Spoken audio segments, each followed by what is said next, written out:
BR Ambedkar సేవా సమితి ఆధ్వర్యంలో కడప జిల్లా వేంపల్లి మండలంలో ఈరోజు దళిత నాయకులు సీఎం ఎస్ జోసెఫ్ గారి ముఖ్యమంత్రి అయిన సందర్భంగా ఈరోజు అంబేద్కర్ విగ్రహాన్ని పూలమాల వేసి పాలాభిషేకం చేశాము.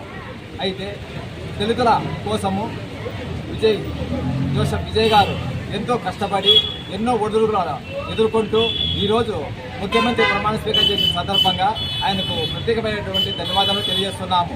ఇదే విధంగా దళితుల కోసము ఆయన ఎన్నో కార్యక్రమాలు చేయాలని ఇందు మూలంగా తెలియజేసుకుంటూ ప్రతి విషయంలో దళితులకు అండదండలు చూపిస్తూ అందరినీ ఉన్నత స్థాయికి తీసుకురావాలని మేము వేంపల్లి మండలం తరపున దళిత నాయకుల మంత్రము కోరుకుంటూ ఆయనకు శుభాకాంక్షలు తెలియజేస్తున్నాము. ఎందరో సీఎం అయినారు, కానీ ఒక దళితుని ఎన్నో విధాలుగా ఇబ్బంది పెట్టిన అన్నీ ఎదుర్కొంటూ ఎంతో ధైర్యంగా అలాంటి యువ నాయకులు కూడా ఉత్సాహం వచ్చేట్టుగా ఆయన సీఎం కావడం జరిగింది. ఇదేవిధంగా అఖిల భారతదేశం మొత్తం దళితులందరూ కూడా చైతన్యవంతులుగా ఎదగాలని మేము ఆశిస్తున్నాము.